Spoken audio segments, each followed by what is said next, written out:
Le dernier sujet, c'est un article sur lequel je suis tombé.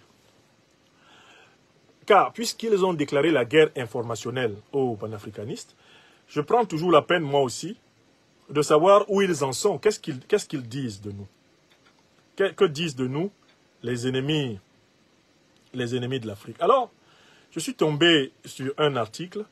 Je ne vais pas entièrement le commenter, mais je vais juste vous dire ce que j'ai dégagé de cet article. C'est cet article-ci.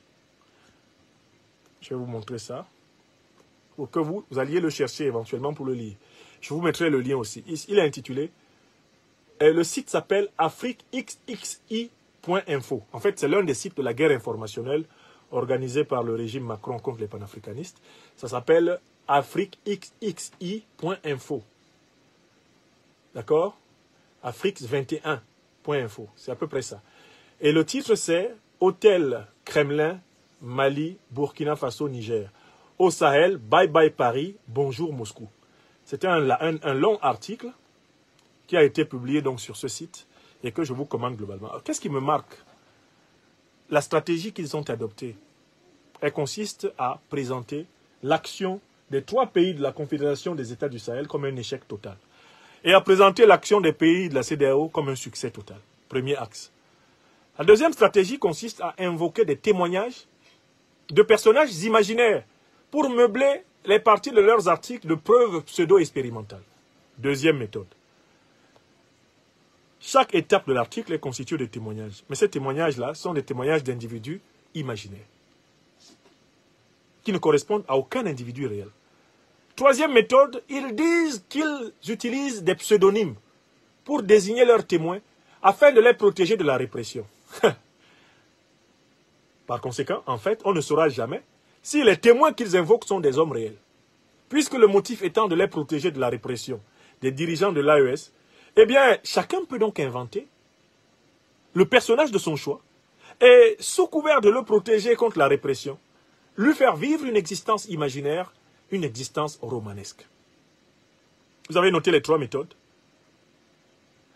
Première méthode, diaboliser l'AES, diviniser la CEDEAO. Deuxième méthode, invoquer des témoins dont les noms sont des pseudos et leur faire dire tout ce qui est de nature à bien diaboliser l'AES et à bien diviniser la CEDEAO. Troisième motif, invoquer la sécurité des témoins pour continuer dans le délire. Voilà la méthode de la guerre informationnelle. Et cette méthode s'appelle le journalisme romanesque. Le journalisme fiction. Je voudrais attirer les uns et les autres sur la nécessité d'avoir une approche hygiénique de la presse internationale. Je vais donner quelques petites règles que je m'applique à moi-même et qui peuvent vous intéresser.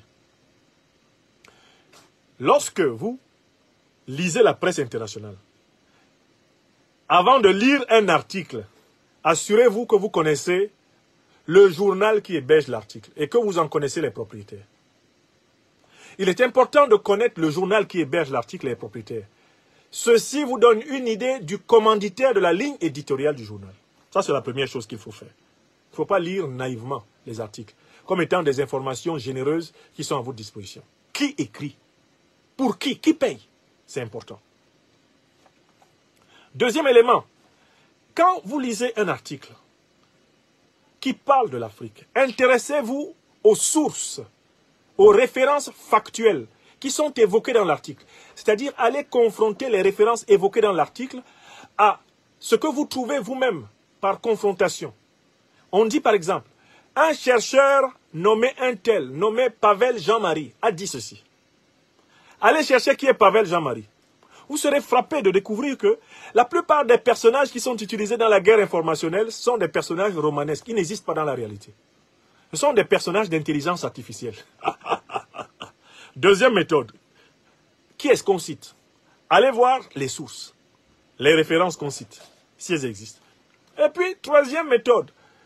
C'est extrêmement important, quoi qu'on lise, de se poser la question de savoir à qui cela profite. C'est-à-dire que, finalement, la thèse qui est défendue par l'article, quel est le groupe politique qui va en tirer un intérêt? Voilà les 3 axes. Qui commande l'article? Ensuite, quelles sont les preuves, les références empiriques sur lesquelles l'article s'appuie. Et enfin, mais quelle est la finalité? L'article veut faire gagner le jackpot à qui? Il est important que les Africaines et les Africains ne lisent plus les articles sans se poser ces trois catégories de questions. Si vous regardez des chaînes de télé, vous lisez des journaux, vous parcourez des sites web, sans vous imposer cette triple distanciation critique, vous êtes endoctriné. Vous êtes en danger de reproduire des idées qui vont vous nuire, qui vont nous nuire. Mais cette méthode s'applique même à ce que moi-même je vous dis. Quand moi, votre serviteur, je vous dis des choses, appliquez ce que je viens de vous dire à mon propre discours. D'où est-ce que je tire la légitimité pour parler? Qui est derrière moi? Vous devez le savoir, vous devez chercher à le savoir. Deuxièmement, quand moi je vous parle, sur quoi je me fonde pour affirmer ce que j'affirme? Quelles sont mes sources? Vous devez m'appliquer ce critère. Je ne m'exonère pas de ce critère. Et enfin, mais ce Franklin Nyamsi ou Cameroun ou Africa qui nous parle, quel est son objectif? À qui profitent les idées qu'il produit? En quoi les idées qu'il produit transforment-elles positivement notre vie? Vous devez vous poser systématiquement ces trois types de questions quand vous êtes confronté à des textes médiatiques, quand vous êtes confronté à des exposés. Il faut que l'Afrique devienne un public critique. Il faut réduire le taux de naïveté collective chez nous. Il faut que nous cessions d'être des opinions qui gobent tout ce qu'on leur balance et qui regardent naïvement les médias. Nous devons regarder tous les médias avec une distanciation critique. Et je dis, appliquez ce que je viens de dire à moi-même qui vous parle. Il faut l'appliquer à nos hommes politiques que nous aimons le plus. Il faut l'appliquer à nos dirigeants que nous aimons le plus. Et alors, l'appliquer de la même façon, avec la même rigueur à tout discours qui est produit devant nous. C'est ainsi que nous allons vraiment bâtir une opinion africaine forte, une opinion africaine puissante. Voilà, mes chers amis, la conversation que je voulais vous proposer ce soir. Ça fait 1 heure